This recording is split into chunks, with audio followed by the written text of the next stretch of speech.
So hello guys, welcome back to my YouTube channel codesurfer, and I hope you guys are doing really well.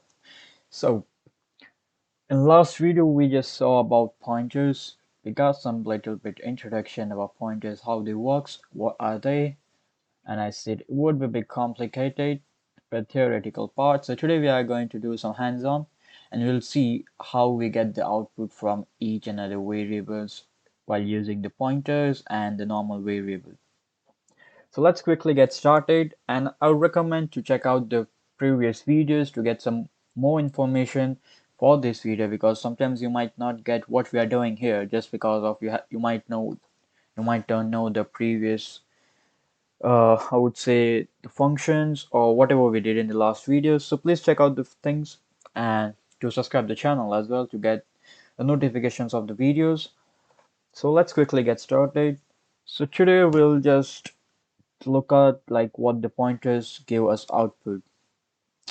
So we'll get just a first variable, that is a num, and we'll assign a simple value that would be whatever we'd say, like 50. Let's get 50, and we'll here declare a pointer as well. And we saw how we declare the pointer is doing this asterisk sign with variable in front of it, and by doing so, like putting an ampersand num, we are telling that this pointer p now can access this 50 because ampersand num is the address where this 50 is being stored.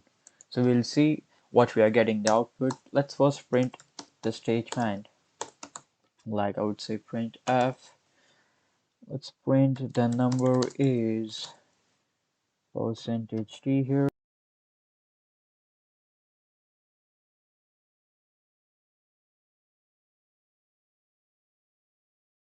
and the number is with pointer I would say in here, so we can get to know what is the difference. And here we'll do the asterisk p as we have declared that, and a semicolon I would say. So let's see what the output we are getting here. Okay, so we're getting 50 both of them, but we are just missing a slash n here, so I'll put it to make it bit clear. And so that we are getting here the number is 50, and with the pointers as well we are getting the 50. So what this thing is doing, as I explained before, that this whole thing is giving the access to the address where this 50 is being stored. So this p is going through this address. And now what is the address? Will print the address as well. Let's see what we're getting. So I'll just simply copy and paste these things.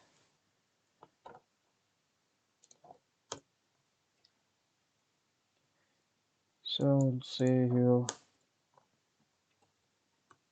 address of num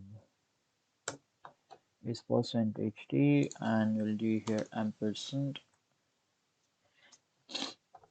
and we'll get the address now. So let's run the program, and again we are missing a slash n down here.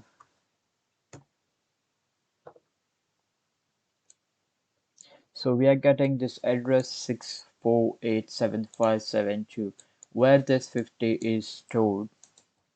So this ampersand c is going to that number 67 whatever it was, and from there it is getting this 50. So it is printing 50 from here, and that is difference. If you even forget to print this asterisk, then you will get the different output here.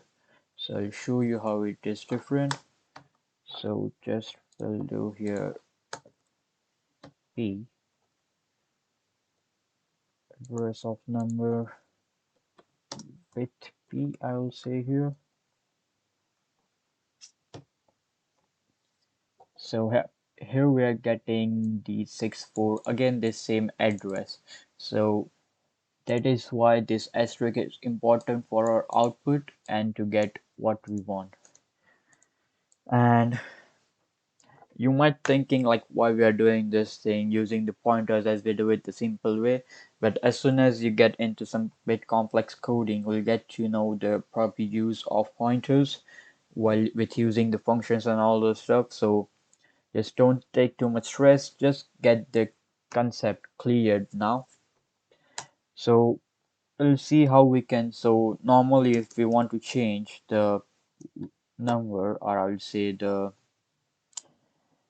value, so we just simply use number, and here I do 20 now. So we can print this again here, Control C, Control V, but I'll print one more statement here, that is after, so we can get to know what is the difference between both the statements and how it is. So we are printing number 20, and so after we change the value, we know it is gonna change, but you can do the same thing with the use of pointers. So here I'm gonna change pointer p equals to 20. Let's just get this out, and I'll do here 25, and let's see what we're getting. So yeah, this is we're giving the same thing because it has access to this number as I said before. So this is how it works. And there is one more thing I want to show you guys, is that if we'll do number plus plus, then but obviously we know that we'll get the incremented value of this thing, and we'll print that as well here. Not that one. Oh shit, again after Control C and do Control V here. So but obviously we know that we are gonna get the different output here, and it is 26 as we know. But if you will try to do the same thing with that p, that is pointer p, you will not get the same output, and we'll see why is it so.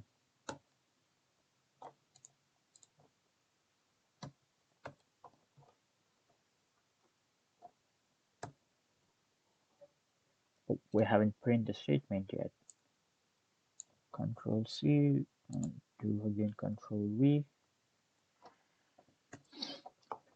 So this is providing our address. This is just because of this sign, because this asterisk is, I would say, just in a simple layman language, that it has more power than this 2 plus plus. So do this thing, we'll need to get it into a,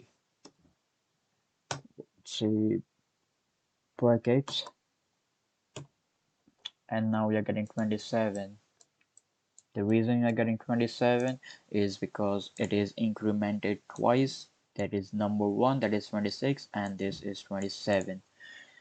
So this is how the pointers work, and we'll get something more in it in further videos, I would say. But for this video, this was it. So do just practice this thing, then you'll get to know how the values get changed using pointers. And see you guys in the next videos. Till that time, take care. Bye bye.